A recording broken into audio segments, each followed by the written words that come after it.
Hey guys, I'm Tinah Ogalo for Screen Crush, and I just finished watching all 21 Pixar films. We found tons of Easter eggs, starting with 1995's Toy Story. Not really an Easter egg yet, but this is the first appearance of the Pizza Planet truck, which appears in almost every Pixar film. Also, A113 appears as Andy's mom's license plate. A113 was a classroom number at the California Institute of Arts, where many of Pixar's staff went to school. Buzz bounces off this ball while he's falling with style, and this is a reference to the first Pixar short film Luxo. There's a clear nod to Disney, who distributed Pixar films, when Andy's sister sings along to Hakuna Matata. What a wonderful phrase. On the wall in Andy's room, there's a broken Mickey clock. Disney is also branded on Buzz's butt, right after he does the Vulcan salute from Star Trek. Another Pixar staple, grape soda, also appears in the movie. This would pop up again and again, but most memorably in Ellie's badge from Up. Moving on to 1998's A Bug's Life. First, we have the Pizza Planet truck and A113. In Times Square, there's an ad for Apple, a tribute to one-time Pixar CEO, Steve Jobs. And there's an ad for the Lion King musical, exactly where the real billboard was in 1998. Hopper, the evil grasshopper, has a scar over his eye identical to Scar's scar in The Lion King. Hopper even calls his shakedown of the ants one of those circle of life kind of things. The traveling circus arrives in a Casey Jr. cookie train. Sure, this is a play on animal cracker boxes, but also to Dumbo, who is a member of the Casey Jr. circus. And Thumper the Grasshopper was named after Thumper from Bambi, because it's the favorite movie of former Pixar CEO, John Lasseter. Ugh, John Lasseter. This tree could be seen in both Toy Story 2 and Up. And finally, this cup is another reference to Pixar's favorite pizza joint. A Bug's Life is also referenced heavily in Toy Story 2. Not only is there merchandise from the film stacked in the toy store, but Andy also has a Bug's Life calendar in his room. And at the end of the film, Mrs. Potato Head is reading a Bug's Life book to her toddler tots. But Pixar references plenty of non-Disney movies as well. This is obviously a recreation of this shot from Jurassic Park. And there are lots of subtle and not so subtle nods to Star Wars. I am your father. There's also Buzz breathing like Darth Vader, and the sound when he shoots the security cameras. The holographic battery makes a familiar sound as well. This is very similar to the probe guarding Jabba's palace in Return of the Jedi. Buzz's pose in the box mirrors Han Solo frozen in carbonite, and his fall down the elevator shaft mirrors Luke after he told Darth Vader,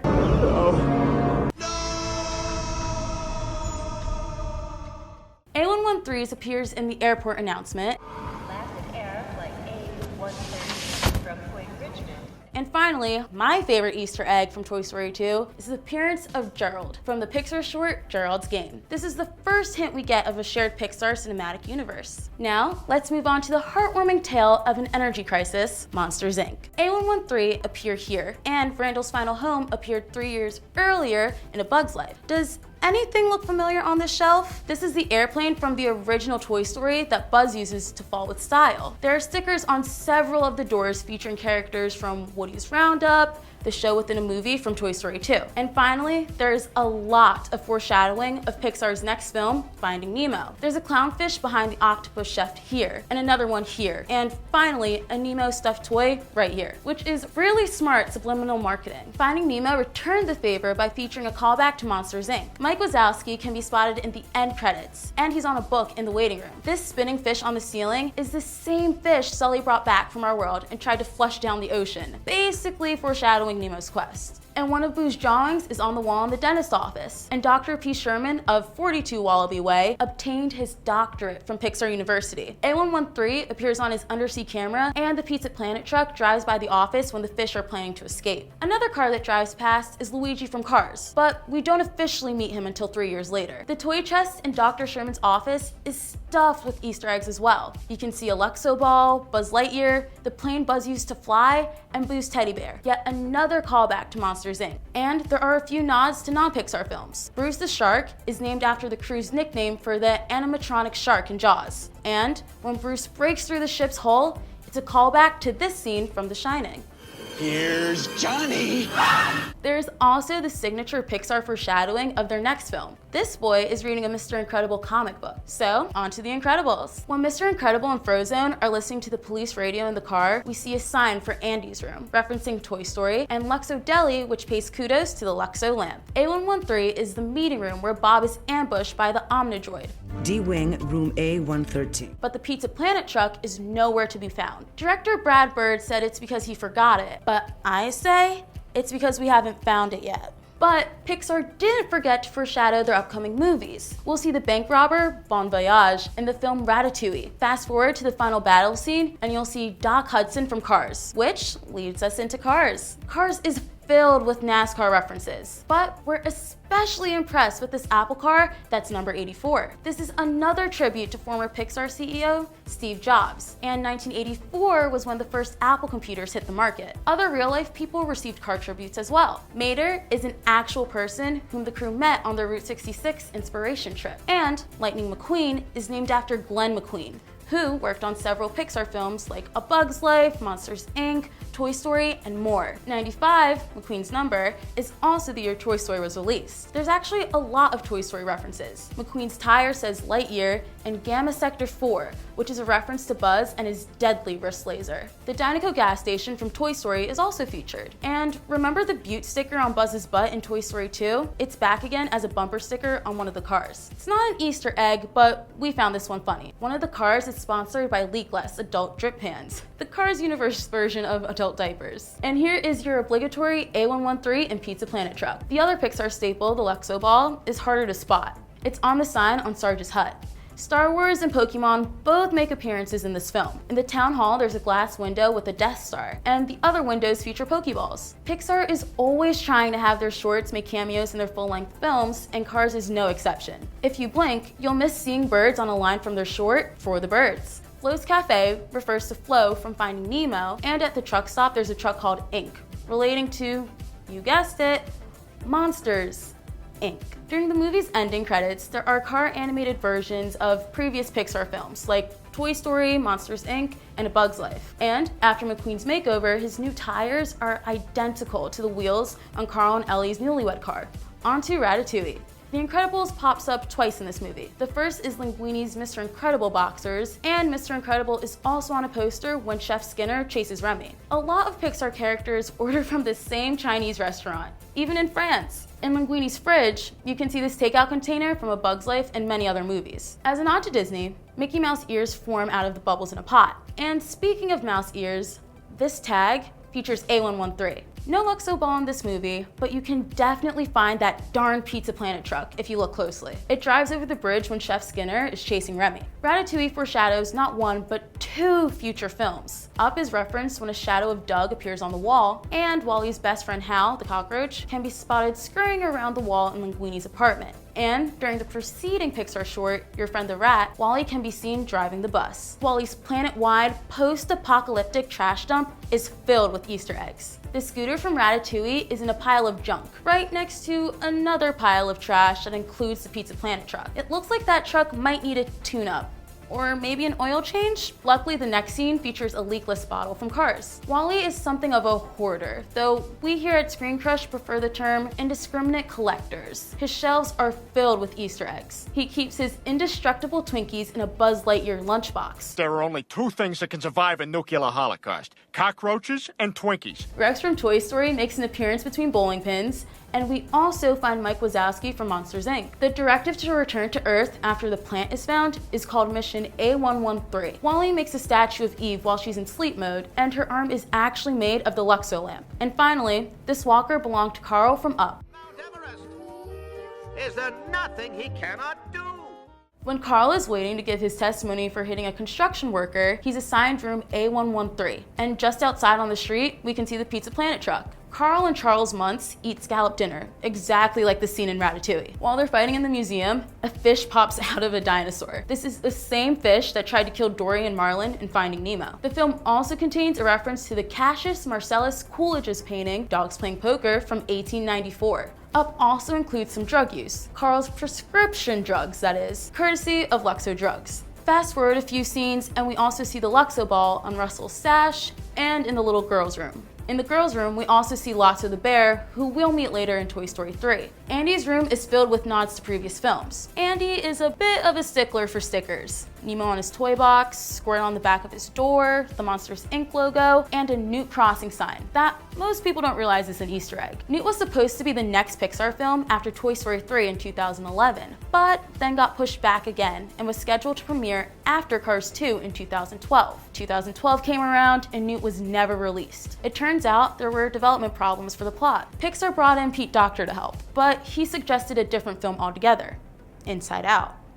But we'll get into that a little bit later. More Andy's room Easter eggs. The Luxo lamp makes an appearance on Andy's extremely cluttered desk. Like any other teen, Andy's walls are covered in posters. On one side of his room, we see British spy car Finn McMissile from Cars 2. On the other, the mosquito from A Bug's Life. Because what teenage boy doesn't have posters of parasitic insects on his walls? His younger sister Molly, listening to an iPod Nano, shout out to Apple, is reading a tween magazine. On the cover is Darla from Finding Nemo. How she got famous is beyond me. If there was anyone in this movie that I could see on the cover, it'd be Barbie. She recreates the Charlie's Angels scene when she takes off her helmet. And Rex has the same roar as another famous Tyrannosaurus Rex. When the kids are running into Sunnyside Daycare, one of them is wearing a Lightning McQueen shirt. The phrase Ada, referring to Princess Ada from A Bug's Life, is written on the wall. Ray, the stingray teacher from Finding Nemo, is on one of the shelves behind Jessie. And the granny from Ratatouille is on the cookie bag in the vending machine. And of course, we can't forget the Pixar staples. Luxo Ball on a tile outside of Sunnyside, and later during the ending credits in the sandbox. A113 is still the license plate number of Andy's mom's car from the first film. And homeless Lotso hitches a ride on the Pizza Planet truck. Now on to Cars 2.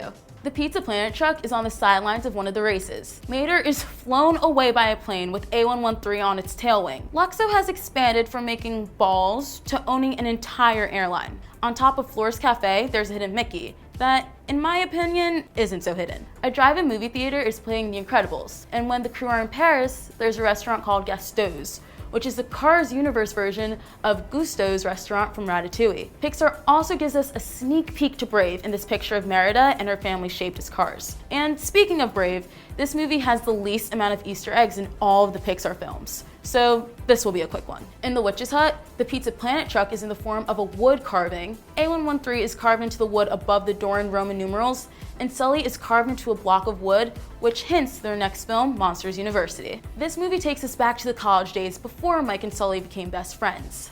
Oh, the college years. I remember when I was in college, hanging out with the Pizza Planet truck at parties, studying in classroom A113, those were the days. The floors of the scare exercises are covered in kids' toys. We see Sid's spider wind-up baby doll from Toy Story and toy versions of the characters from The Good Dinosaur. The scene where Mike Wazowski has a contemplative look at his reflection in a pool of water recalls this pivotal scene in The Lion King. On to Inside Out, which follows Riley, a young girl who struggles to adjust to her new life after moving from Minnesota to California. Her emotions, joy, sadness, anger, disgust, and fear are supposed to help her, but end up causing some minor brain damage. Her memory orbs contain Easter eggs like the Pizza Planet truck, Carl and Ellie's house from Up, the Sunnyside Daycare playground in Toy Story 3, Arlo's tail from The Good Dinosaur, and another nod to Steve Jobs with an Apple logo.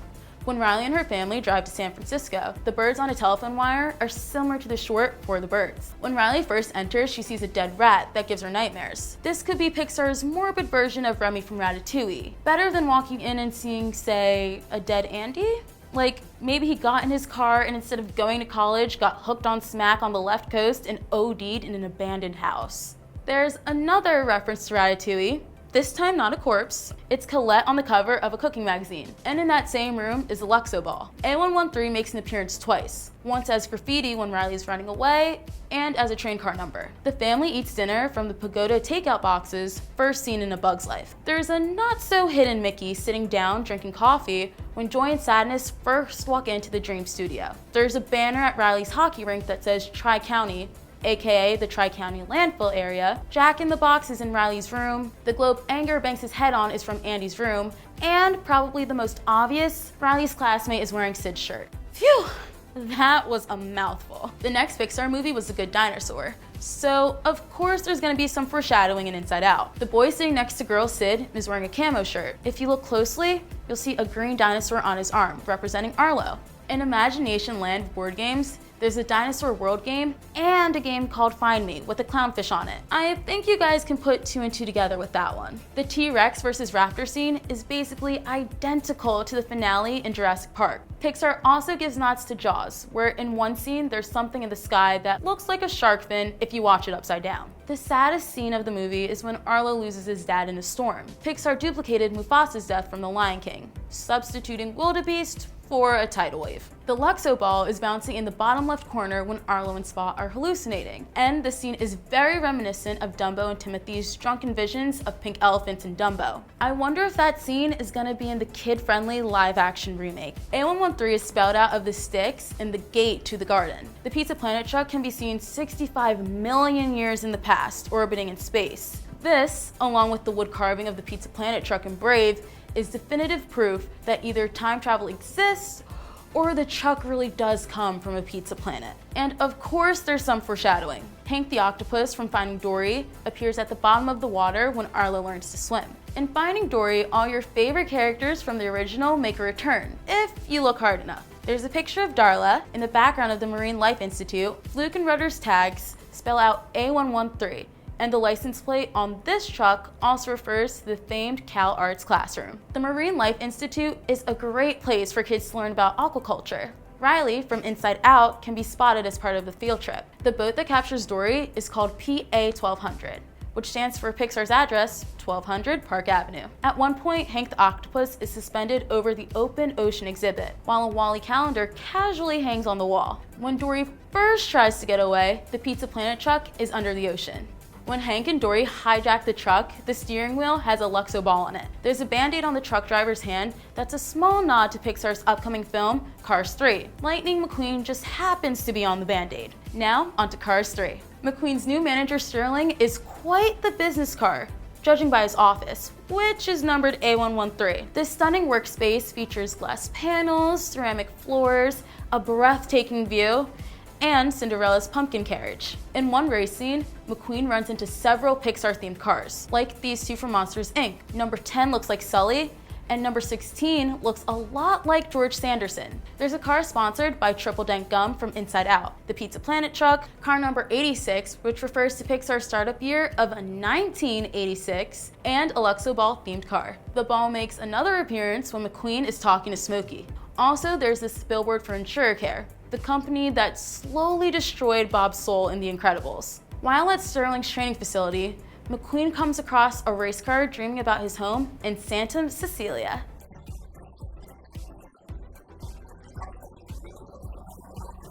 This foreshadows the setting of their next film, Coco. Also foreshadowing Coco, in the Cotton Pin Bar, there's a guitar hanging up on the wall that's very similar to Ernesto de la Cruz's. Miguel comes from a very big family, and they've been the town's shoemakers since 1921, which also happens to be the year Walt Disney created his first animation, Newman Laugh-O-Grams. Technology has come a long way since then, even if Miguel's great-grandmother doesn't approve. She calls her Apple computer a devil's box right before walking into the Bureau of Family Grievances office, which is numbered A113. During the beginning stages of the movie, the writers wanted to make sure they were portraying Mexican culture in an authentic way. In one scene, we see Miguel dancing his way around a stand of alibrejas, which are colored sculptures of mythical creatures. If you look close enough, you'll see Marlin, Nemo, and Dory. There's also another shout out to Finding Nemo when we see Juan Ordoncia leaving to go to his ofrenda in his dentist's office, which just so happens to be owned by Dr. Philip Sherman,